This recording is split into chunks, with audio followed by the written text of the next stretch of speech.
أن سيدنا وسندنا وحبيبنا ومولانا محمدا عبده ورسوله الذي أرسله بالحق بشيرا ونذيرا وداعيا إلى الله بإذنه وسراجا وقمرا منيرا. فقد قال الله تعالى في كلامه المجيد والفرقانه الحميد: أما بعد فأعوذ بالله من الشيطان الرجيم. بسم الله الرحمن الرحيم. قال الله تبارك وتعالى: واتل ما أوحي إليك من كتاب ربك لا إله إلا هو العزيز الحكيم.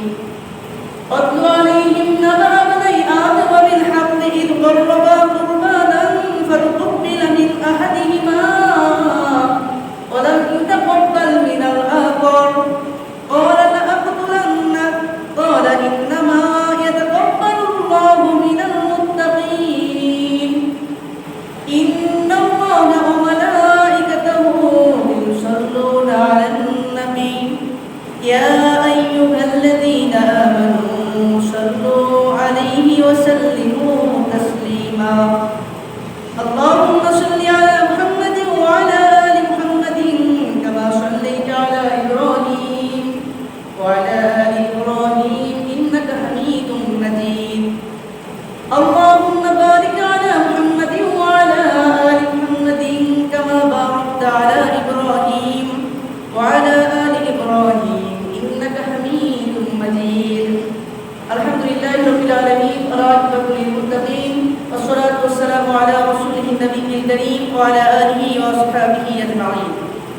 সম্মানিত মুসল্লিয়ান কিরাম, আসসালামু আলাইকুম ওয়া রাহমাতুল্লাহি ওয়া বারাকাতুহু। আমরা শুকরিয়া আদায় করছি সে মহান আল্লাহ তাআলার জন্য, যিনি আমাদেরকে দুনিয়াবি সকল চিন্তা, সকল প্রকার ব্যস্ততা, সকল কাজকর্ম বিরত রেখে সালাতুল জুমা আদায় করার উদ্দেশ্যে যে মহান আল্লাহ রাব্বুল আলামিন আমাদেরকে তার ঘর মসজিদ পর্যন্ত আসার এবং বসার সুযোগ করে দিয়েছেন, সে মহান আল্লাহ তাআলার দরবারে শুকরিয়া আদায় করছি। সকলে বলুন আলহামদুলিল্লাহ। সেই সাথে মহামানবতার মুক্তির দূত, মুক্তির দিশারি সাইয়্যিদুল মুরসালিন খাতামুন নবিয়্যিন, তার উপর দ্রুত সালাম পাঠ করছি। সকলে বলুন সাল্লাল্লাহু আলাইহি ওয়াসাল্লাম। সম্মানিত মুসল্লিয়ান কিরাম, আজকে আমরা যে বিষয়টা নিয়ে আলোচনা শুরু করব সেটা হলো কুরবানি সম্পর্কে আমরা আলোচনা শুরু করব ইনশাআল্লাহ ধারাবাহিকভাবে। এবং আকিকা সহ কুরবানির আগে যে কয়েকটি সপ্তাহ রয়েছে আমরা প্রত্যেক দিনই একটু একটু করে শুনলে হয়তো কুরবানির সম্পূর্ণ বিষয়টি আমরা ডিটেলস শুনতে পারবো এবং জানতে পারবো। আল্লাহ তাআলা যেন আমাদেরকে প্রত্যেকটা বিষয় জানার এবং আমল করার তৌফিক দান করেন, সকলে বলে আমিন। সম্মানিত উপস্থিতি, কুরবানি আল্লাহ রাব্বুল আলামিন কুরবানি সম্পর্কে বলছেন সূরা হজের ভিতরে 17 নম্বর পারা 15 নম্বর পৃষ্ঠা 34 নম্বর আয়াত। সেখানে বলছেন যে ওয়ালিকুল্লি উম্মাতিন জাআলনা মানসাকান লিয়াযকুরু ইসমাল্লাহি আলা মা রাযাকাহুম মিন বাহিমাতিল আনআম, যে ওয়ালিকুল্লি উম্মাতিন জাআলনা, আমি প্রত্যেক উম্মতের উপরে পৃথিবীতে যত নবী রাসূলগণ এসেছেন প্রত্যেক নবীদের উম্মতদের উপরে মানসাকান লিয়াযকুরু ইসমাল্লাহ, যে কুরবানির বিধান আমি দিয়েছিলাম যাতে করে তারা কি করতে পারে, মানসাকান লিয়াযকুরু ইসমাল্লাহি আলা মা রাযাকাহুম মিন বাহিমাতিল আনআম। আল্লাহ তাআলা বলছেন আমি তাদেরকে যে চতুষ্পদ জন্তু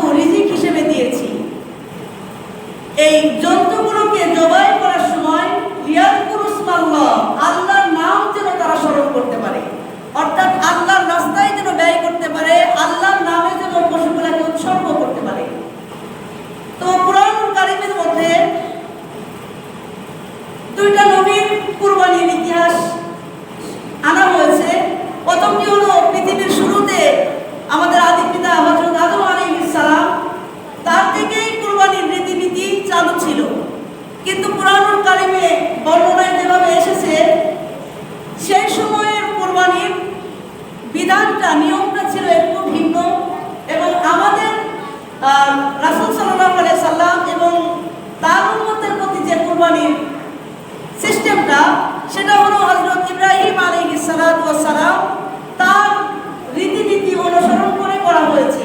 ইব্রাহিম আলাইহিস সালাম যেভাবে জন্তু কুরবানি করেছিল তার প্রেক্ষাপটে সেই ধারাবাহিকতায় আমাদের কুরবানির রীতিনীতি তার বিধানের মতোই রয়েছে। কিন্তু আল্লাহ তাআলা দুইটা কুরবানির কথাই তুলে দিয়েছেন, কারণ দুইটার মধ্যেই আমাদের কিছু না কিছু শিক্ষা রয়েছে। আর এই জন্য প্রত্যেক নবীদের কুরবানির ইতিহাসটি টানেন নাই। পৃথিবীর শুরুতে যে নবী করেছেন তারটা এবং আমাদের মিল্লাত আবিকুম ইব্রাহিম ওয়া সাম্মাকুমুল মুসলিমিন, আমাদের মুসলিম জাতির পিতা ইব্রাহিম আলাইহিস সালাম তার রীতিনীতিটা টানা হয়েছে। আমরা ইনশাআল্লাহ দুইটা বিষয়টাই জানবো এবং দুইটা থেকে কি কি শিক্ষা রয়েছে আমরা চেষ্টা করব বিষয়গুলো উপলব্ধি করার। সম্মানিত উপস্থিতি, আল্লাহ রাব্বুল আলামিন সূরা মাইদা 6 নম্বর পারা 11 নম্বর পৃষ্ঠার 27 থেকে 32 নম্বর আয়াত, এই আয়াতগুলোতে আল্লাহ তাআলা হযরত আদম আলাইহিস সালাম মেয়ের দুই সন্তানের কাহিনী উল্লেখ করেছেন যে কুরবানি কিভাবে আসলো। আল্লাহ তাআলা বলছেন যে অতলু আলাইহিম নাবা আবনাই আদম বিল হক, যে অতলু আলাইহিম, হে নবী আপনি আপনার উম্মতদেরকে তেলাওয়াত করে শোনান, পাঠ করে শোনান কি নাবা আবনাই আদম বিল হক, আদম আলাইহিস সালামের দুই সন্তানের কাহিনীটা তাদেরকে শোনান। কি কাহিনী? ঈদ কররমা কুরবানা, তারা যখন কুরবানি পেশ করেছিল আল্লাহ তাআলার দরবারে, ফাতুকুব্বিলা মিন আহাদিহিমা, তাদের মধ্যে একজনের কুরবানিটা গ্রহণ করা হয়েছিল, ওয়ালাম ইউতাকাব্বাল মিনাল আখর, এবং অপরজনের কুরবানিটা গ্রহণ করা হয়েছিল না। তো কুরবানিটা কেন গ্রহণ করা হলো না? লম্বা একটা ঘটনা, আমরা সংক্ষেপে কিছু আলোচনা পেশ করছি ইনশাআল্লাহ। তাফসীর ইবনে কাসিরে উল্লেখ করা হয়েছে হযরত আদম আলাইহিস সালাম যখন পৃথিবীতে আসেন তখন কিন্তু তিনি পৃথিবীর প্রথম মানুষ, আমরা সকলেই জানি। তার থেকে পৃথিবীর মানুষের প্রচলন শুরু হয়েছে। তো আদম আলাইহিস সালাম এবং মা হাওয়া আলাইহিস সালাম যখন পৃথিবীতে আসলেন তখন তাদের গর্ভে থেকে যখন সন্তান হতো, এক জোড়া করে সন্তান হতো, জমজ সন্তান হতো, একটা করে ছেলে সন্তান হতো এবং একটি করে মেয়ে সন্তান হতো। আল বিদায়া নিহা উল্লেখ করেছেন যে প্রায় 40 জোড়া সন্তান হযরত আদম আলাইহিস সালামের মা হাওয়া আলাইহিস সালামের গর্ভে হয়েছে। তো প্রত্যেক জোড়াতেই যখন এই সন্তান জন্মগ্রহণ করতেন তখন একটা ছেলে সন্তান হতো এবং একটা মেয়ে সন্তান হতো। জমজের ভিতরে একটা ছেলে একটা মেয়ে এভাবেই প্রত্যেকবার জন্মগ্রহণ করত। আর তখন সিস্টেম ছিল আগের গর্ভে যে ছেলে সন্তান হয়েছে ওই সন্তানের সাথে পরের মেয়ে সন্তানের বিবাহ দিবে এবং আগের মেয়ে সন্তানের সাথে পরের ছেলে সন্তানের, এইভাবে উল্টা পাল্টা করে বিবাহ দেওয়ার বিধান তখন ছিল। কারণ পৃথিবীতে আর কোনো মানুষ নেই, কোনো মানুষের প্রচলন ছিল না তখন। তো এইভাবেই ধারাবাহিকতায় যখন আদম আলাইহিস সালামের দুই সন্তান, প্রথম সন্তান ছিল কাবিল এবং তার সাথে আরেকটি বোন হয়েছিল ইকলিমা, এবং তারপরের বছর যখন জন্মগ্রহণ করে তখন হয় হাবিল এবং লিওয়াজা, একটা ছেলে একটা মেয়ে। এরপর যখন দুই জোড়া সন্তানই বিবাহর বয়সে উপযুক্ত হলো, যে আল্লাহ তাআলার ওই রীতির বিধান অনুযায়ী বিবাহর সিস্টেম ছিল কাবিলের বোন যেটা, তার সাথে হাবিলের বোনের বিয়ে, এবং হাবিলের বোনের সাথে হলো কাবিলের আকবিস করে। যখন বিবাহের সময় হয়ে গেল, বিবাহের কথাবার্তা চলছিল, তাফসীর ইবনে কাসির উল্লেখ করেছে কাবিলের সাথে যে বোনটি জন্মগ্রহণ করেছিল, বোনটি ছিল অত্যন্ত সুন্দর, সুদর্শন নিও দেখতে আর কি। আমরা দেখি একই বাবা মার অনেকগুলো সন্তান হয়, সব সন্তান কিন্তু একরকম হয় না। কেউ সুন্দর হয়, কেউ লম্বা হয়, কেউ কালো হয়, কেউ ফর্সা হয়, এরকমই কিন্তু আল্লাহ তাআলার বিধান। তো যখন হাবিলের বোনটি ছিল একটু কুৎসিত কালো টাইপের এবং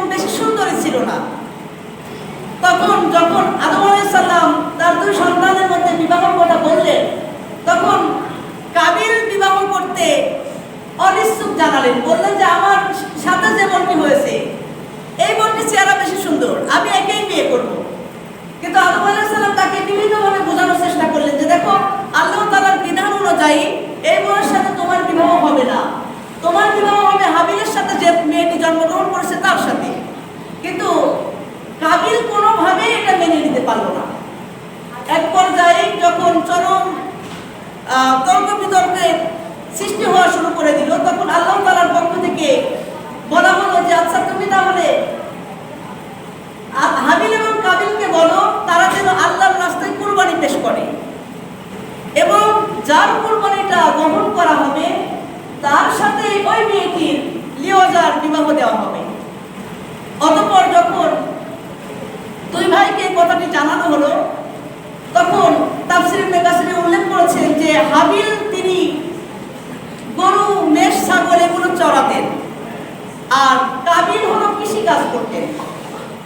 তখন যখন আল্লাহ রাব্বুল আলামিনের থেকে বলা হলো যে কুরবানি করার কথা তাদের দুই ভাইয়ের পক্ষ থেকে, তখন হাবিল তার ভেতর থেকে সব থেকে ভালো যে দুম্বা মেষ ছিল সেটা তিনি আল্লাহর রাস্তায় কুরবানি করলেন। আর কুরবানির বিধানটা ছিল এমন, সেই সময়ে আমরা তো এখন জবাই করি, এই জবাই করার সিস্টেমটা এসেছে হযরত ইব্রাহিম আলাইহিস সালাম থেকে, কিন্তু তার আগের যে সিস্টেম ছিল হযরত আদম আলাইহিস সালামের সময় কুরবানি পেশ করার জন্য বিশাল এক মরুভূমি মাঠ ময়দানে রেখে আসা হতো। ওই মাঠে কুরবানির জন্তু রেখে আসা হতো আর দেখা যেত দূর থেকে তারা বসে থেকে দেখতো বা দূরে থাকতো যে কার কুরবানিটা কবুল হয়। যাত্রা আল্লাহ তাআলা গ্রহণ করতেন, আসমান থেকে আগুনের ফুলকা এসে ওই জন্তুটাকে মানে খেয়ে ফেলতো, ওর কোনো নিশ্চিহ্ন আর থাকতো না, ওখান থেকে ওটা হারিয়ে যেত। তখন বোঝা যেত যে তারটা গ্রহণ করা হয়েছে, আর যারটা গ্রহণ হতো না ওর জিনিসটা ওখানেই পড়ে থাকতো। তো তখন যখন হাবিল মোটা মেষ মরুভূমিতে রেখে আসলো আর কাবিল কি করলো, তার যে কৃষিক্ষেত করে যে ফসল ছিল ওর মধ্যে কিছু কিছু বর্ণনা এসেছে সব থেকে খারাপ যেগুলো এগুলো কিছু ওই ওখানে রেখে আসে, কিছু ফলের দানা। তখন আল্লাহ রাব্বুল আলামিন হাবিলেরটা গ্রহণ করলেন আর কাবিলেরটা গ্রহণ করলেন না। এখান থেকে কোরআনের আয়াত নাজিল হয়েছে যে আল্লাহ তাআলা বলছেন যে ইজ কররবা কুরবানান ফাতুকুবিলা মিন আহাদিহিমা, তাদের দুজনেই যখন কুরবানি পেশ করলো ফালাম ইউতাকাব্বাল মিন আহাদিহিমা, একজনেরটা আমি গ্রহণ করলাম ওয়ালাম ইউতাকাব্বাল মিনাল আখর, শেষ পর্যন্ত একজনেরটা গ্রহণ করা হলো না। তখন কাবিল প্রচন্ড রেগে গেলেন যে আমার কুরবানি কেন গ্রহণ হলো না। তখন সে রাগান্বিত হলেন আর রাগান্বিত হয়ে বলেই ফেললেন হাবিলকে যে আমি তোমাকে হত্যা করব, আমার কুরবানি গ্রহণ হলো না, মানে তার উপরে রাগ মিটাচ্ছে। আর হাবিল বলছেন, তাকে উপদেশ দিচ্ছেন ইন্নামা ইয়াতাকাব্বালুল্লাহু মিনাল মুত্তাকিন, 27 নম্বর আয়াতের শেষ অংশ, যে ইন্নামা অবশ্যই ইয়াতাকাব্বালুল্লাহু মিনাল মুত্তাকিন, মুত্তাকিনদের কুরবানি আল্লাহ রাব্বুল আলামিন গ্রহণ করে থাকেন। অর্থাৎ আমি তোমাকে উপদেশ দিচ্ছি ভাই, তুমি এখনো মুত্তাকি হতে পারোনি, এই কারণেই তোমার কুরবানি গ্রহণ করা হয়নি। সুতরাং তোমার ভিতরে আল্লাহর ভয়টা আরো আনতে হবে, তোমাকে মুত্তাকি হতে হবে। যখন হযরত হাবিল এইভাবে তার ভাইকে উপদেশ দেওয়া শুরু করলেন তখন কাবিল এক পর্যায়ে রাগান্বিত হয়ে বললেন যে আমি তোমাকে অবশ্যই হত্যা করব।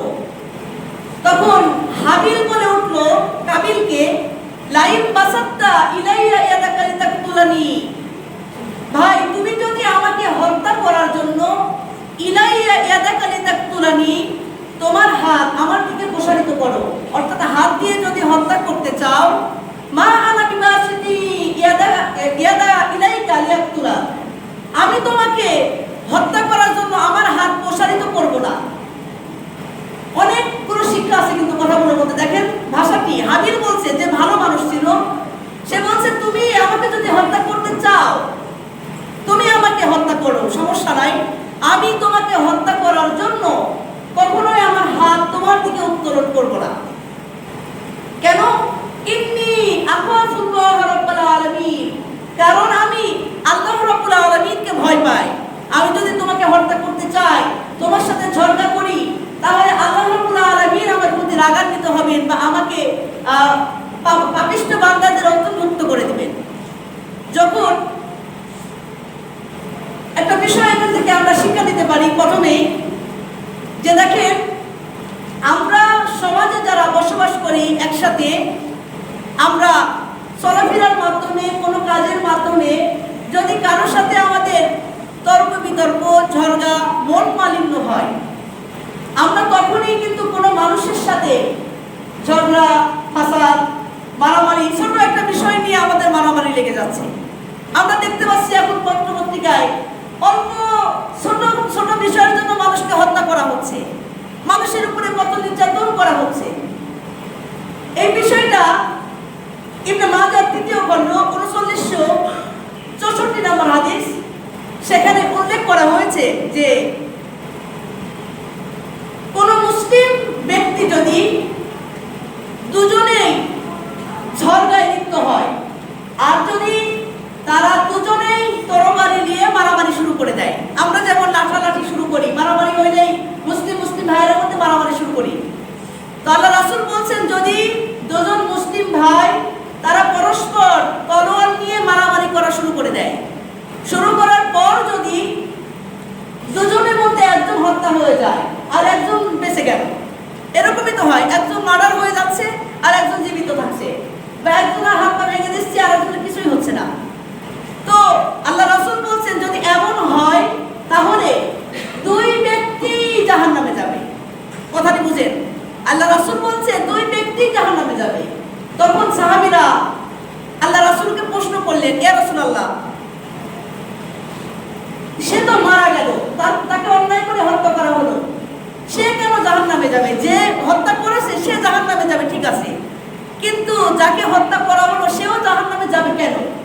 তখন আল্লাহ রাসূল বলছেন ওই ব্যক্তিও তাকে হত্যা করার চেষ্টা করেছিল, সে তলোয়ার বের করেছিল, তার যদি ক্ষমতা থাকতো সেও তাকে হত্যা করত, এই কারণে সে যে মুসলিম ভাইকে হত্যা করার জন্য চেষ্টা করেছে এই কারণে সেও জাহান্নামে যাবে। একইভাবে আপনার তিরমিজি সহ ইবনে মাজাহর হাদিসে এসেছে, বেশ কয়েকটি হাদিসের কিতাবে এসেছে যে আল্লাহ রাসূল বলছেন কিয়ামতের আগ মুহূর্তে মানুষের মধ্যে চরম ফিতনার সৃষ্টি হবে, অল্পতেই মানুষের মাথা গরম হয়ে যাবে, মানে রাগান্বিত হয়ে যাবে এবং ঝগড়া বিবাদ এগুলো বেশি হতে থাকবে। তখন সব থেকে উত্তম ব্যক্তি হবে এই সমাজের মধ্যে তারা যারা হলো ফিতনা ফাসাদের ভয়ে ঘরে বসবাস করবে, অর্থাৎ বাজার ঘাট চাষঘর দোকান বাহিরে বেশি যাওয়া আসা করবে না।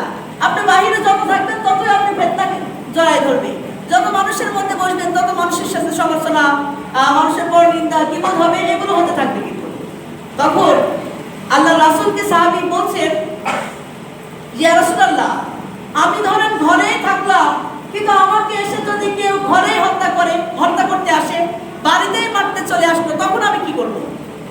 আল্লাহ রাসূল বলছেন তুমি আদমের সন্তান হাবিলের মতো হয়ে যাও, আদমের সন্তান হাবিলের মতো হয়ে যাও। যেমন কাবিল তাকে হত্যা করতে চেয়েছিল আর হাবিল বলেছিল যে কি আমি তোমাকে হত্যা করব না, কেন?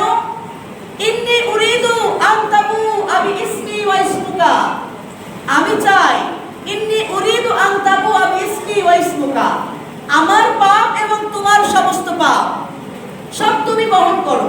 অর্থাৎ কোন মানুষ যদি কোনো মানুষকে অন্যায়ভাবে হত্যা করে সে কিছুই বলবে না, কিন্তু তাকে হত্যা করেছে, তাহলে সহিহ বুখারীর হাদিস এটা, আল্লাহ রাসূল বলছেন যে ওই ব্যক্তির সমস্ত পাপ তার উপরে দিয়ে দেওয়া হবে, চাপিয়ে দেওয়া হবে। যে ব্যক্তিটা একজন মানুষকে অন্যায়ভাবে হত্যা করলো, এই কারণে আদম আলাইহিস সালামের ছেলে বলছে ইন্নী উরিদু আন তাবুয়া বিইসমি ওয়া ইসমুকা, আমার পাপ আর তোমার পাপ আমি চাই তুমি বহন করো। অর্থাৎ আমাকে যদি তুমি হত্যা করো, আমার জীবনে যা ভুল ত্রুটি হয়েছে, এর জন্য যা গুনাহ হয়েছে, আমার গুনাহগুলো তো সব তোমার ঘাড়ের উপরে চেপে বসবে। ফাতাকুনা মিন আসহাবিন নার, আর তুমি জাহান্নামীদের অন্তর্ভুক্ত হয়ে যাবে। তারপরে আল্লাহ তাআলা বলেন ফাতাকুনা মিন আসহাবিন নার ওয়া যালিকা জাযাউ যালিমিন, আর জালেমদের অবস্থা এরকমই হবে। সম্মানিত উপস্থিতি, যাই হোক, কাবিল তখন তাকে হত্যা করার জন্য খুব প্রচেষ্টা চালানো এবং তাফসীর ইবনে কাসিরে উল্লেখ করা হয়েছে হাবিলকে মাঠে এই গরু ছাগল এই মেষগুলো চড়াতে গেল, তখন সে পাথর তুলে তার মাথার উপরে মেরে তাকে হত্যা করে ফেলল। হত্যা করার পরে পৃথিবীর ইতিহাসে এই প্রথম হত্যা হয়েছিল, পৃথিবীতে রক্তপাত প্রথম এই হাবিল করেছিল, কাবিল করেছিল হাবিলকে। যখন হয়ে গেল, এই লাশটাকে কি করবে এটাও সে জানতো না, যে মানুষ মারা গেলে কি করতে হয়। তখন আল্লাহ তাআলা বলছেন, যখন সে তার ভাইকে হত্যা করে ফেললো এবং কি করবে সেটা বুঝতে পারছিল না, তখন পৃথিবীতে আল্লাহ তাআলা দুইটা কাক পাঠিয়ে দিলেন। কাক আসার পরে ওই দুইটা কাক সেখানে মারামারি শুরু করে দিল এবং মারামারি করতে করতে এক কাক আর এক কাককে হত্যা করে ফেলল। এরপরে হত্যা হওয়ার পরে ওই কাকটি তখন যে জীবিত রয়েছে মৃত কাকটিকে পাখা দিয়ে ঠোঁট দিয়ে মাটি তুলে তুলে তার গায়ের উপরে দিয়ে ঢেকে দিল।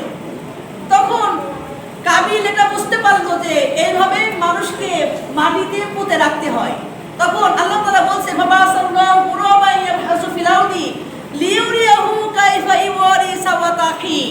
যখন ওই কাকটাকে দেখলো যে অপর কাককে মাটি চাপিয়ে দিল, ঢেকে ফেললো, সাওয়াতা আখি তার ভাই কাবিল এটা দেখে অনুতপ্ত হতে লাগলো। সে ভাবতে লাগলো, সে এতটাই অনুতপ্ত হলো, বললো আমি এই কাকটার মতো হতে পারলাম না। কাক তার ভাইকে হত্যা করে সে মাটিতে পুঁতে রাখলো, আর আমি এতটাই অধম যে আমার ভাইকে যে মাটিতে পুঁতে রাখতে হবে এটাও আমার জানা নেই। তখন সেও তার ভাইকে পুঁতে রাখলো মাটিতে। সম্মানিত উপস্থিতি, এবং সেই পৃথিবীতে কাবিলের দ্বারাই হাবিলকে প্রথম হত্যা হলো এবং পৃথিবীতে তিনটা পাপ রয়েছে এমন, সহিহ বুখারীর হাদিস উল্লেখ করা হয়েছে যে পৃথিবীতে তিনটা পাপ এতটাই জঘন্য যে তিনটা পাপের কারণে মানুষকে মৃত্যুদণ্ড দেওয়া যায়। ইসলামী শরিয়াত মোতাবেক ইসলামী রাষ্ট্রের প্রধান যিনি, কোনো সেই রাষ্ট্রে যদি তিনটা অন্যায় হয় তাহলে ওকে সাথে সাথে মৃত্যুদণ্ড দিতে হবে। তার মধ্যে একটা হলো, কেউ যদি কোনো মানুষকে অন্যায়ভাবে হত্যা করে, একজন মানুষকে যদি অন্যায়ভাবে হত্যা করে তার শাস্তি হলো তাকে মৃত্যুদণ্ড দিয়ে দিতে হবে। দ্বিতীয় নাম্বার আরেকটি বিষয়, আমরা এটা টিপটি শুনি, দেখেন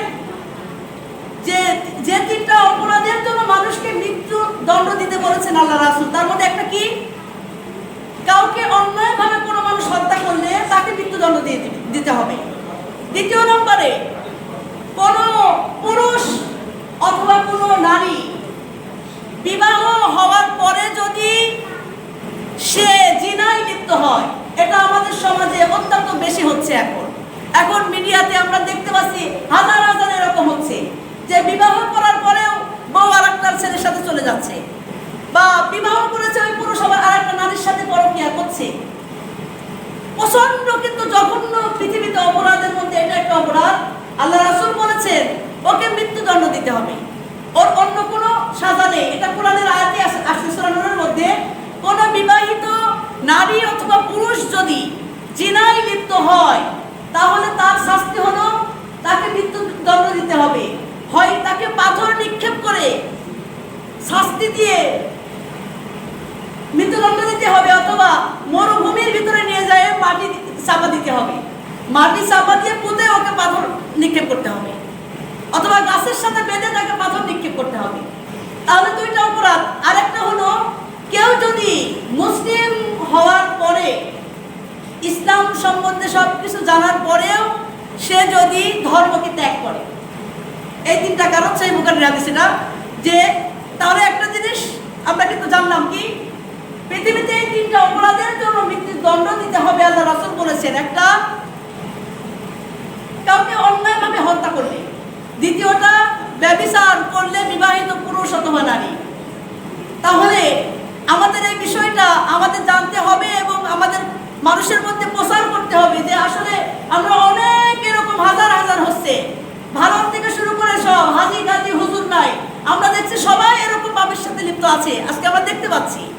এই জন্য এটা আমাদের জানতে হবে, যদি কেউ বিবাহিত করার পরেও কোনো নারীর সাথে পরকীয়ায় ব্যভিচারে লিপ্ত হয় অথবা কোনো নারীও যদি স্বামী থাকা অবস্থায় আর একটা পুরুষের সাথে পরক্রিয়া করে, তার শাস্তি হলো তাকে মৃত্যুদণ্ড দেওয়া। এটা ইসলামী অনুশাসনের আওতায় হবে। সম্মানিত উপস্থিতি, যাই হোক, তাহলে আমরা আজকে যে আলোচনাটি হলো, এই কুরবানির আলোচনা থেকে আমাদের কয়েকটি শিক্ষা আমরা নিতে পারি। একটা হলো, আমরা যারা কুরবানি দিব, যেহেতু জিলকদ মাস চলছে, এর পরের মাসে জিলহজ মাস আসবে, আমরা সেই মাসের 10 তারিখে কুরবানি পশু জবাই করব। অনেকেই যারা কুরবানি করবেন তারা কিন্তু আস্তে আস্তে মানসিকভাবে প্রস্তুতি নিয়েছেন। এই কারণে কুরবানি যারা আমরা করব বা দেব কুরবানি, তাদেরকে মুত্তাকি হতে হবে, আল্লাহ ভীরু হতে হবে, আল্লাহর ভয় থাকতে হবে। আপনার ভিতরে আল্লাহর ভয় নাই, আপনি কুরবানিটা কেন দিচ্ছেন? আপনাকে এই বিষয়টা আপনাকে উপলব্ধি করতে হবে যে আল্লাহ তাআলা বলেছেন সূরা আন-নামের 162 নম্বর আয়াত, যে কুল ইন্না সলাতি ওয়া নুসুকি ওয়া মাহইয়ায়া ওয়া মামাতি লিল্লাহি রাব্বিল আলামিন।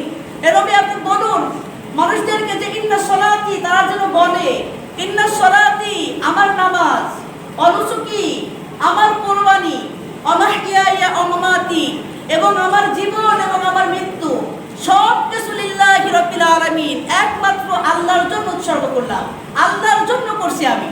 তাহলে আপনাকে পশু কুরবানি করবেন, সেটা হতে হবে কি আল্লাহর জন্য, আল্লাহর ভয়ে, আল্লাহর সন্তুষ্টি অর্জনের জন্য। এই বিষয়টা আমাদেরকে কিন্তু উপলব্ধি করতে হবে, জানতে হবে।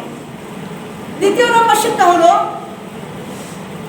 আমরা কোনো মানুষকে অন্যায়ভাবে হত্যা করব না, আর কেউ করতে চাইলেও তাকে করতে দেব না।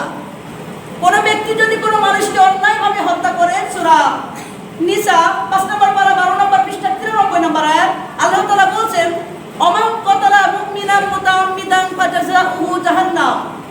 কোনো ব্যক্তি যদি কোনো মুমিন ব্যক্তিকে, অমান কতালা মুমিনান, মুমিন ব্যক্তিকে হত্যা করে অন্যায়ভাবে, মুতাআম্মিদান ফাজাযাউহু জাহান্নাম, সে জাহান্নামে প্রবেশ করবে, নিক্ষেপ হবে জাহান্নামে। ওর শাস্তি হলো, একজন মুসলিমকে হত্যা করার জন্য তার শাস্তি হলো জাহান্নাম। কতদিন থাকবে সে? দেখেন, খালিদান ফিহা, সে চিরকাল ওই জাহান্নামে অবস্থান করবে যদি কাউকে হত্যা করে অন্যায়ভাবে। তারপরে বলছে অমান কতলা মুমিনান মুতাআম্মিদান ফাজাযাউহু জাহান্নাম খালিদান ফিহা, যে ওই ব্যক্তি ওখানেই চিরকাল বসবাস করবে, আর এবং ওইটাই ওর আবাসস্থল, যে সেখানেই তার আর কোনো আবাসস্থল নাই। যে জাহান্নাম থেকে অন্য হাদিস এসেছে, যেমন কোনো ব্যক্তি শিরকের সাথে যদি লিপ্ত না থাকে, কোনো মুমিন ব্যক্তি সে এই হত্যা করেনি, শিরক করেনি, গুনার কারণে যদি সে জাহান্নামে যায়, ওই ব্যক্তির যতটুকু পরিমাণ গুনাহ করেছে অতটুকু পরিমাণ জাহান্নামের শাস্তি ভোগ করার পরেও আবার কিন্তু জান্নাতে আসতে পারবে কোনো না কোনো দিন। কিন্তু কোনো ব্যক্তি যদি কাউকে অন্যায়ভাবে হত্যা করে ফেলে, সে সব কিছু জানার পরে, বোঝার পরে, যে আপনি সব জানেন বুঝেন, তারপরেও আপনি কাউকে হত্যা করেছেন অন্যায়ভাবে, তাহলে আপনার কিন্তু আর জাহান্নাম থেকে বাড়ানোর কোনো সুযোগ থাকবে না। এটা আমাদেরকে উপলব্ধি করতে হবে এবং মানতে হবে। তৃতীয় নম্বর শিক্ষা, পৃথিবীতে প্রথম হত্যাই হলো কিন্তু একজন নারীকে কেন্দ্র করে। হাবিল আর কাবিলের মনোমালিন্য হয়েছিল কি একজন নারীকে নিয়ে। আজ পৃথিবীতে এরকম অসংখ্য নারীর পাল্টা পড়ে মানুষ হত্যা হচ্ছে, জেল হচ্ছে, কত একটা নারীকে নিয়ে কত পুরুষ জেলে চলে যাচ্ছে, কত পুরুষের ফাঁসি হয়ে যাচ্ছে, কত পুরুষের বাড়িঘর, পরিবার, পরিজন সব নষ্ট হয়ে যাচ্ছে। আমরা কিন্তু প্রতিনিয়ত এটা দেখছি, আমাদের দেশে অহরহ হচ্ছে। কিন্তু এই কারণে আমরা যেন কোনো ব্যক্তি, কোনো নারীর পাল্টে না পড়ি। আপনার বিবাহ করার ক্ষমতা আছে, আপনি বিবাহ করেন, আপনি বিবাহ করে ফেলেন, আপনি বউ ভাত দিতে পারবেন, এরকম আপনি স্বাবলম্বী হয়েছেন, বাবা মারা যারা রয়েছেন, আপনার ছেলে যদি প্রাপ্তবয়স্ক হয়ে যায়, আপনার দায়িত্ব তাকে একটা দিনদার নারী থেকে বিবাহ দেওয়া। আপনি যদি বিবাহ না দেন, আপনার ছেলে রাস্তায় দাঁড়িয়ে কোনো মেয়েকে ইফটিজিং করবে, কোনো মেয়ের পিছনে ঘুরবে, এতে যেমন আপনার ছেলের পাপ হবে, তেমন কিন্তু আমাদের গার্জিয়ানেরও হবে। আপনার ছেলে বিয়ের উপযুক্ত হওয়ার কারণে আপনি দিচ্ছেন না। এই কারণে সম্মানিত উপস্থিতি, এরপরে আরেকটি বিষয়, সহিহ বুখারীর হাদিস, এটা শেষ করে আমি শেষ করি, যে সহিহ বুখারীর 6533 নম্বর হাদিস, পৃথিবীতে কোনো মানুষ যদি কোনো খারাপ কিছু চালু করে রীতিনীতি, তাহলে সদকায়ে জারিয়া হিসেবে ওই জিনিসটা যতদিন সমাজে থাকবে আর যত পাপ হবে তার 1 ভাগ পাপ ওই ব্যক্তির ঘাড়ে পোষাবে। এই বুখারী 6533 নম্বর হাদিস আল্লাহ রাসূল বলছেন, পৃথিবীতে যত মানুষকে অন্যায়ভাবে হত্যা করা হয়, প্রত্যেক হত্যার যা পাপ হয় এর 1 অংশ পাপ ওই কাবিলের ঘাড়ে অর্পণ হবে। কারণ পৃথিবীতে কাবিলই প্রথম নরহত্যা করেছে, মানুষকে হত্যা করেছে। একইভাবে কোনো মানুষ যদি সমাজে কোনো খারাপ কাজ প্রচলন করে, সিনেমা হল বা কোনো গাঁজার কারখানা, কোনো মদের কারখানা, কোনো খারাপ কিছু যেখানে হবে, অশ্লীলতা হবে, বেহায়াপনা হবে, কোনো মদের বার, আপনারা যদি এইগুলোকে কেউ প্রতিষ্ঠিত করেন বা প্রচলন করেন আপনার সমাজে, আর ওই জায়গা থেকে যত মানুষ পাপী হবে, যত গুনাহ হবে, তার 1 অংশ পাপ কিন্তু আপনার ঘাড়ে অর্পণ হবে।